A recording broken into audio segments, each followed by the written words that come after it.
It was a quiet Tuesday evening when Anna first received the message. She had been browsing through Craigslist, as usual, looking for a new couch for her apartment. The economy had been tough, and she was trying to find something that would fit her budget. As she scrolled through countless listings, one stood out: a vintage leather sofa, exactly what she'd been searching for. The seller, a man named George, responded quickly to her inquiry. He sounded friendly, reassuring. He even mentioned that the couch was in great condition, with no issues. Anna agreed to meet him the next day. The plan was simple. She would take the bus to his house, inspect the sofa, and if it was up to her standards, she'd pay him in cash. They agreed to meet at 2 p.m. the following afternoon. The next day, Anna arrived at George's address, an old, secluded house in a quiet suburban neighborhood. The type of place where the lawns were perfectly manicured and the silence was almost suffocating. As she approached the door, her heart skipped a beat. Something didn't feel quite right, but she pushed the thought away. George opened the door with a warm smile. "You must be Anna, right? So glad you could come by." He was taller than she had expected, dressed casually in a faded t-shirt and jeans. His demeanor was calm, yet there was something unsettling about his eyes, a depth of experience she couldn't quite place. Anna smiled back, trying to shake off the nervous tension building in her chest. "I'm excited to see the sofa." "Of course," George said, leading her into the living room. The couch was just as he had described, old, worn, but charming. Anna ran her fingers along the leather, inspecting it for any flaws. There were none.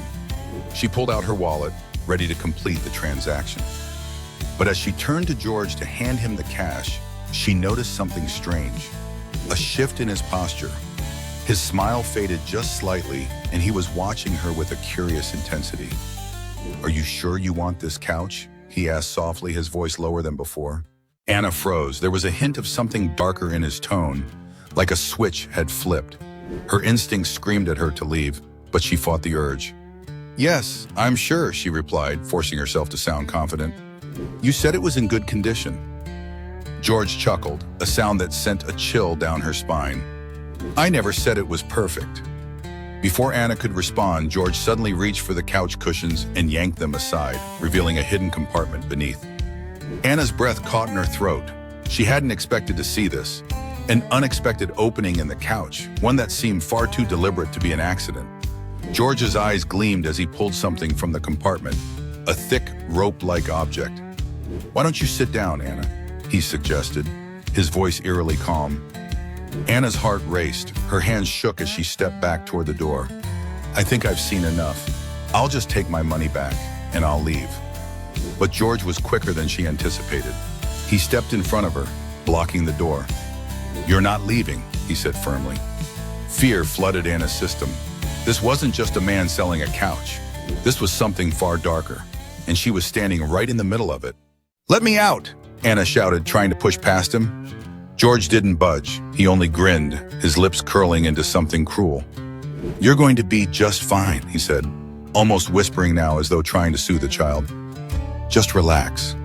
The words barely reached Anna's mind as adrenaline took over. She shoved him away, stumbling toward the door, but before she could make it, George grabbed her arm, twisting it painfully. She screamed, kicking out with all her might. In the chaos, she managed to break free, but George wasn't done yet. He lunged at her, grabbing her by the ankle. She kicked again, harder this time, and this time he released her. She bolted for the door, but just as her hand reached the handle, she felt a sharp pain in her side. She gasped, looking down to see blood trickling through her shirt. The pain was overwhelming, but survival instincts kicked in. She twisted the handle, throwing herself through the door and tumbling onto the porch. Without a second thought, she ran, pushing through the gate, and kept running until her lungs burned. Her mind was a blur. She didn't stop until she saw a car up ahead, its lights on, a family unloading groceries. Anna collapsed, gasping for breath. "Help!" she managed to choke out, her voice barely a whisper. "He's trying to kill me." The family rushed to her side, dialing 911, and within minutes, the police arrived. The police arrived at George's house soon after, but it was empty. George had vanished, leaving behind only the couch and the secrets it hid. Anna was taken to the hospital, where doctors treated her injuries, but the emotional toll of what happened would linger for much longer. Days later, the police discovered that George wasn't his real name. In fact, he was a known criminal who had been using Craigslist to target victims like Anna for months.